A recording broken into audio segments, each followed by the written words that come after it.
السلام علیکم پیارے بچوں، میں ہوں آپ کی آپی اور آج میں آپ کو ایک اور نئی کہانی سناؤں گی۔ ایک دفعہ کی بات ہے، ایک ملک پر ایک بادشاہ حکومت کرتا تھا۔ وہ ایک نہایت رحم دل اور خدا ترس بادشاہ تھا۔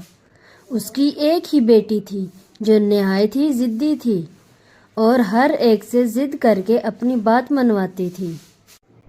ایک دن وہ محل کے باغ میں سیر کر رہی تھی تو اسے پھولوں پر شبنم کے قطرے نظر آئے۔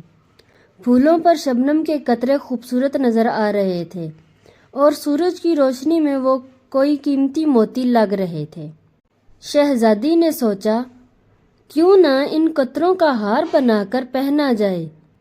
اس نے بادشاہ سے کہا، ابا جان، مجھے یہ شبنم کے قطرے بہت خوبصورت لگ رہے ہیں، میں ان قطروں کا ہار بنوانا چاہتی ہوں۔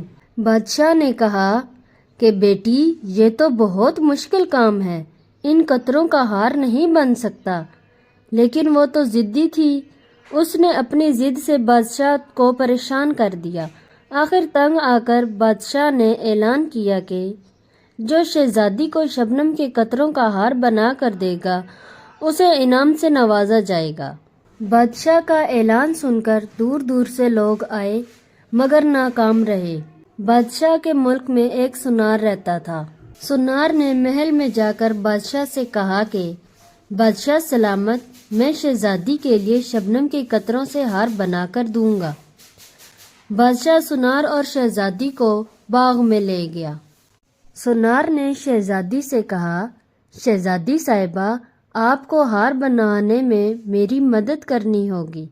یہ شبنم کے قطرے سرخ اور گلابی پھولوں پر کتنے خوبصورت لگ رہے ہیں۔ یہ شبنم کے قطرے مجھے آپ اٹھا اٹھا کر دیں تاکہ میں آپ کا ہار بنا سکوں۔ شہزادی نے کہا، یہ تو کوئی مشکل کام نہیں۔ جب شہزادی نے شبنم کے قطروں کو پکڑنے کی کوشش کی تو وہ ہاتھ سے بہہ جاتے۔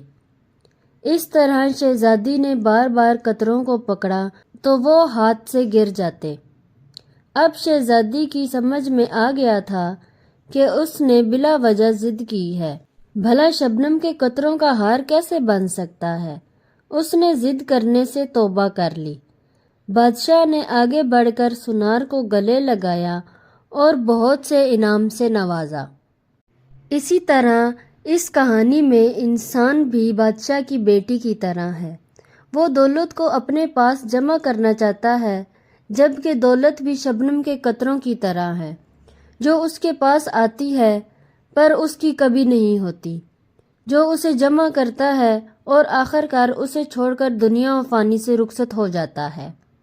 پیارے بچوں، آپ کہانی سننے کے بعد لائک، شیئر اور سبسکرائب کرنے میں کنجوسی دکھا رہے ہیں، اس لیے چینل کو لائک، شیئر اور سبسکرائب کر دیا کریں اور کمنٹ باکس میں ضرور بتایا کریں کہ میری کہانی آپ کو کیسی لگی۔